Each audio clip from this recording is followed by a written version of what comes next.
हमारे YouTube channel SP math classes में। तो आज के जो हमारी टॉपिक होगी क्लास 9th की अर्थात कक्षा 9 की जो है कि हम रसायन विज्ञान का चैप्टर नंबर 1 अर्थात लेसन 1 जो है कि यहाँ पे शुरू करने वाले हैं। जो हमारा लेसन 1 है हमारे आसपास के पदार्थ, जो हमारा पहला चैप्टर है उसका नाम है हमारे आसपास के पदार्थ जो है।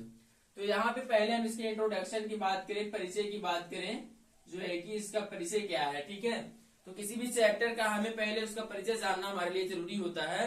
तो इसके परिचय की बात करें तो अगर हम अपने वायुमंडल और अपने आसपास में देखें तो तमाम तरह की वस्तुएं जो है कि हमारे आंख के सामने जो है कि हमको दिखाई देती हैं। जैसे ब्लैक बोर्ड हुआ, डेस्टर हुआ, चाक हुआ, हमारी मोबाइल हुई, कापी हुआ, पेन हुआ, जो भी कुछ चीजें हैं ये क्या है, सब पदार्थ हैं। और जितने भी पदार्थ होते हैं ये क्या होते हैं, अणुओं से मिलकर के बने होते हैं। अर्थात अगर हम बात करें जो अणुओं की संख्या, तो अणु क्या होते हैं, जो है कि अनिश्चित संख्या में जो है कि अणुओं से मिलकर के कोई भी वस्तु और कोई भी पदार्थ जो है कि बना होता है।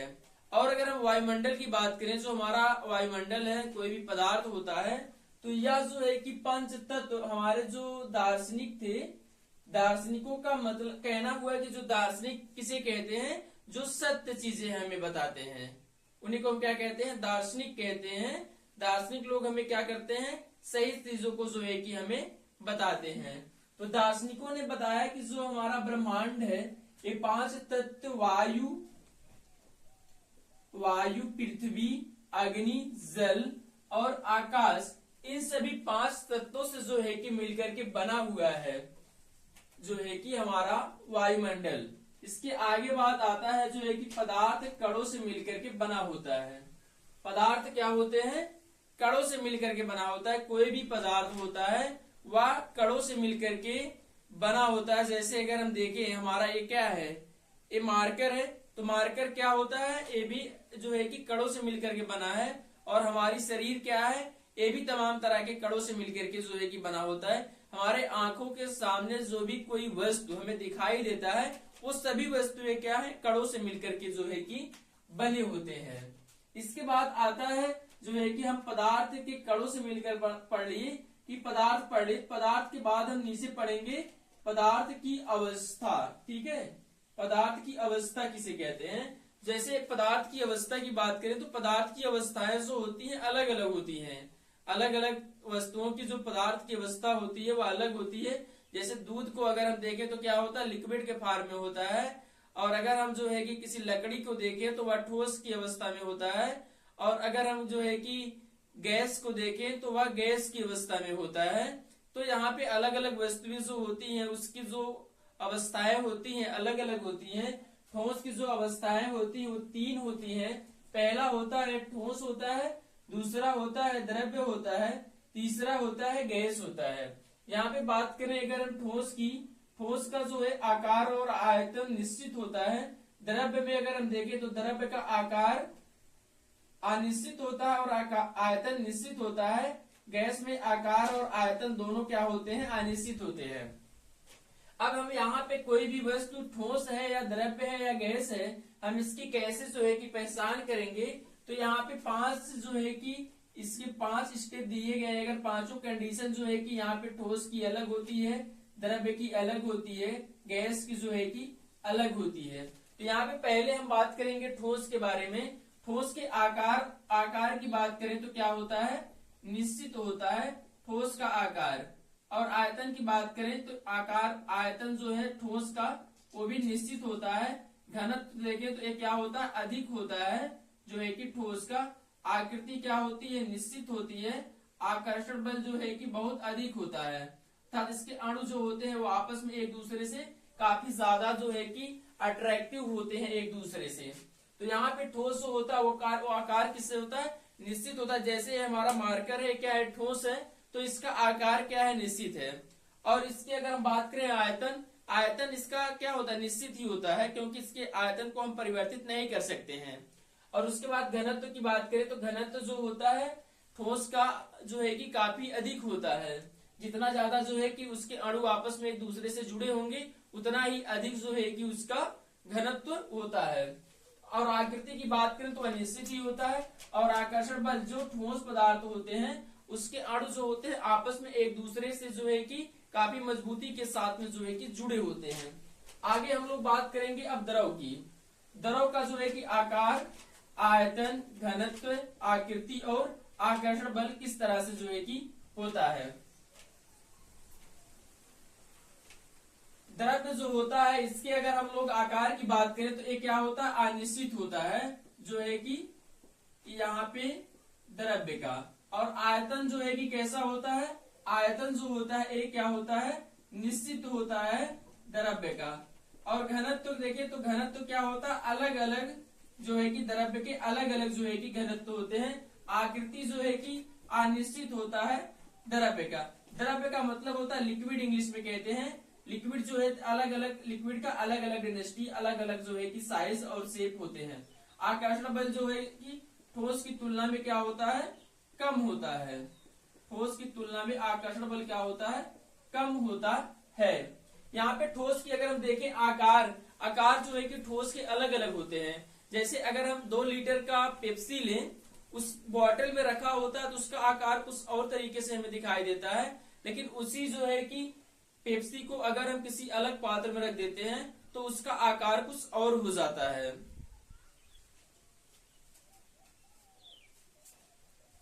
और हो जाता है। तो आयतन की बात करें तो आयतन जो होता है वो क्या होता है, वो निश्चित ही रहता है जो है कि द्रव्य का। जैसे 2 लीटर के अगर पेप्सी है, 2 लीटर के पेप्सी को अगर हम उस बॉटल से जो है कि अलग किसी अलग पात्र में रख दें तो वह 2 ही लीटर जो है कि बना रहता है, उसके आयतन में कोई परिवर्तन नहीं होता है। घनत्व तो यहाँ पे अलग अलग जो है कि पदार्थ, अलग अलग द्रव के जो है कि अलग अलग जो है कि घनत्व तो यहाँ पे पाया जाता है। जैसे दूध का घनत्व कुछ और होता है, पानी का घनत्व कुछ और होता है, सरसों के तेल का घनत्व कुछ और होता है, मिट्टी के तेल का घनत्व कुछ और होता है। अर्थात जो द्रव्य होते हैं उनके जो घनत्व होते हैं वह अलग अलग जो है कि होते हैं। और आकृति क्या होती है, वह अनिश्चित होती है। अर्थात आकृति और आकार दोनों क्या होते हैं, निश्चित होते हैं। आकार जैसे हमने आपको बताया उसी तरीके से आकृति भी क्या होती है, अलग अलग द्रव्य की अलग अलग जो है कि अलग जिस पात्र में हम रखते हैं द्रव्य को, उसी पात्र का जो है कि उसी पात्र का वह आकार जो है कि ग्रहण कर लेता है, उसकी आकृति को जो है कि ग्रहण कर लेता है। और आकर्षण बल की बात करें तो जो आकर्षण बल होता है इनके अणु क्या होते हैं, आपस में जो है कि एक दूसरे से जुड़े होते हैं। लेकिन ठोस के थोड़ा जो है कि कम अंतराणविक बल एक दूसरे के विरुद्ध में जो है कि लगता है। इसके बाद बात करेंगे गैस का। ठीक है, यहाँ पे हमने ठोस और द्रव के बारे में जो है कि पढ़ लिया। अब गैस के बारे में देखेंगे, गैस का यहाँ पे क्या किस तरीके से जो है कि होता है। ठीक है, गैस की अगर हम आकार की बात करें तो क्या होता है, अनिश्चित होता है यहाँ पे गैस का। और आयतन क्या होता है, अनिश्चित होता है यहाँ पे इसका। ठीक है, और घनत्व जो है कि नहीं होता है। और आकृति क्या होता है, अनिश्चित होता है जो है कि गैस का। और आकर्षण बल जो है कि नहीं होता है। ठीक है, यहाँ पे नहीं होता है गैस में। तो यहाँ पे गैस जो होता है, गैस का आकार जो होता है अलग अलग होता है। अगर हम जैसे इत्र की जो है कि अगर सेंट की शीशी इत्र को जैसे ही हम खोलते हैं पूरे जो है कि आसपास में महक ज्यादा पूरे कमरे में फैल जाता है। तो इसका क्या होता है, आकार जो है कि निश्चित नहीं होता है। और आयतन जो होता है वो भी क्या होता है, अनिश्चित होता है। और घनत्व जो होता है क्या होता है, नहीं के बराबर होता है। आकृति अनिश्चित होती है। और इनमें जो होता है अंतराणविक बल अणुओं के बीच में नहीं होता है। अर्थात सभी अणु क्या होते हैं, आपस में स्वतंत्र होते हैं गैस का। अब आगे हम लोग पढ़ेंगे जो है कि तापमान का प्रभाव। तापमान का प्रभाव क्या पड़ता है पदार्थों के ऊपर। पदार्थ के बारे में हमने पढ़ लिया। तो अलग अलग पदार्थ पे जो है कि जब हम ताप बढ़ाएंगे तो अलग अलग जो है कि ताप का प्रभाव हमको देखने को मिलेगा। तो यहाँ पे तापमान का प्रभाव क्या होता है, तो यहाँ पे तापमान में जो है कि पहला जो आता है गलनांक और हिमांक। गलनांक और हिमांक में अगर हम देखें, गलनांक क्या होता है कि कोई भी अगर ठोस दिया हुआ है, ठोस जो है कि वायुमंडलीय दाब और ताप के कारण कोई ठोस जो है कि द्रव्य में परिवर्तित हो जा रहा है, तो उसे हम क्या कहते हैं, गलनांक कहते हैं। जैसे यहाँ पे देखें कोई भी ठोस है, ठोस से सीधा जो है कि द्रव्य में बदल जा रहा है ताप और वायुमंडलीय दाब के कारण, तो उसे हम क्या कहते हैं, जो है कि गलनांक कहते हैं। जैसे यहाँ पे बर्फ हो, बर्फ को ताप दिया जाए अर्थात गर्म किया जाए तो वह किस में बदल जा रहा है, पानी में बदल जा रहा है। तो इसी को हम क्या कहते हैं, गलनांक कहते हैं। और इसी का उल्टा होता है हिमांक। हिमांक क्या होता है, जब किसी द्रव को जो है कि वायुमंडलीय दाब और ताप के कारण परिवर्तित किया जाता है तो वह सीधे जो है कि द्रव से जो है कि ठोस अवस्था में परिवर्तित हो जाता है, तो उसी को हम क्या कहते हैं, हिमांक कहते हैं। इसके बाद आगे आता है वाष्पन। वाष्पन किसे कहते हैं, वाष्पन में अगर हम देखें तो धीरे जैसे जब कोई द्रव्य होता है, द्रव होता है, ठीक है, द्रव को जो है कि सीधा जो है कि भाप में बदल जाता है, ठीक है, भाप या वाष्प में हम कहें कि जो है कि परिवर्तित हो जाता है, तो उसे हम क्या कहते हैं, वाष्पन कहते हैं। जैसे कि कोई भी बर्तन है, बर्तन में पानी रखा गया है, बर्तन को जैसे जैसे हम गर्म करते हैं उसमें से पानी गर्म होकर के सीधे वह वाष्प में परिवर्तित होकर के जो है जो है कि वाष्प में परिवर्तित हो जाता है, तो उसी को हम क्या कहते हैं, वाष्पन कहा जाता है। उसके बाद आता है संघनन। संघनन किसे कहते हैं, ठीक है, संघनन, संघनन का मतलब हुआ जैसे कोहरा हुआ था ना, कोहरा, जब कोई वाष्प जो है कि द्रव अवस्था में परिवर्तित होता है तो उसे हम क्या कहते हैं, संघनन कहते हैं। जब कोई वाष्प जो है कि द्रव अवस्था में परिवर्तित होता है तो उसे हम क्या कहते हैं, संघनन कहते हैं। जैसे कोहरा होता है ना, कोहरा रात में जब टेम्परेचर डाउन होता है हमारे वायुमंडल का, तो वह जो है कि जब उसका ताप जो है कि हमारे वायुमंडल का कम होता है तो जो वाष्प की कड़े होती हैं वह जो है कि सीधे जो है कि वाष्प से द्रव अवस्था में परिवर्तित हो जाती हैं, तो उसी को हम क्या कहते हैं, संघनन कहते हैं। और उसके बाद आता है ऊर्ध्वपतन। ऊर्ध्वपतन क्या होता है, जब कोई ठोस पदार्थ जो है कि ठोस पदार्थ जो है कि उसको जब हम गर्म करते हैं, तो सीधा गैस में परिवर्तित हो जाता है, तो उसी को हम क्या कहते हैं, ऊर्ध्वपतन कहते हैं। जैसे कपूर का जलना, ठीक है, कपूर का जलना, कपूर को जब हम जलाते हैं तो बस सीधे किस में बदल जाता है, जो है कि गैस में बदल जाता है, तो उसी को हम क्या कहते हैं, ऊर्ध्वपतन कहते हैं। उसके बाद आता है टॉपिक वाष्पीकरण।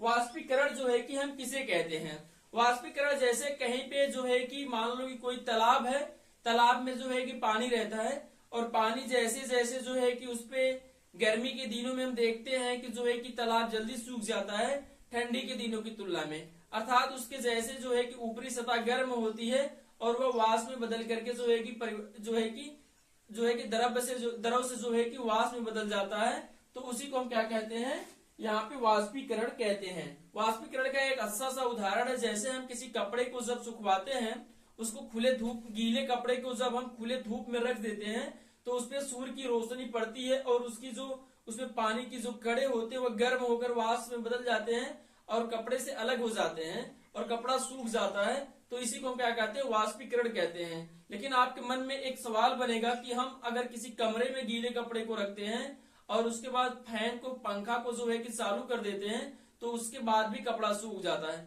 तो उसमें क्या होता है कि जो पानी के कण होते हैं वो हवा के द्वारा जो है कि विस्थापित हो जाते हैं, कपड़े से अलग हो जाते हैं, तो उससे क्या होता था, कपड़ा हमारा सूख जाता है। तो यहाँ पे जितने भी टॉपिक थे आपकी क्लास 9th के अंदर जो है कि रसायन विज्ञान का चैप्टर 1 जो था आपका पूरा यहाँ पे हर एक टॉपिक को यहाँ पे कवर कर लिया गया है। अगर आपको कोई भी टॉपिक में किसी भी तरह का डाउट हो तो आप कमेंट्स बॉक्स में कमेंट करिएगा, आपके कमेंट के द्वारा जो है कि आपको बता दिया जाएगा। अगर आप चैनल पर पहली बार आए हुए हैं तो चैनल को जरूर सब्सक्राइब कर लें। हम आपसे किसी नेक्स्ट जो है कि लेक्चर में मिलेंगे, नेक्स्ट किसी टॉपिक पे लेकर के जल्दी मिलेंगे। अगर आप चैनल पर आए हुए हैं तो जरूर सब्सक्राइब कर लें जो है।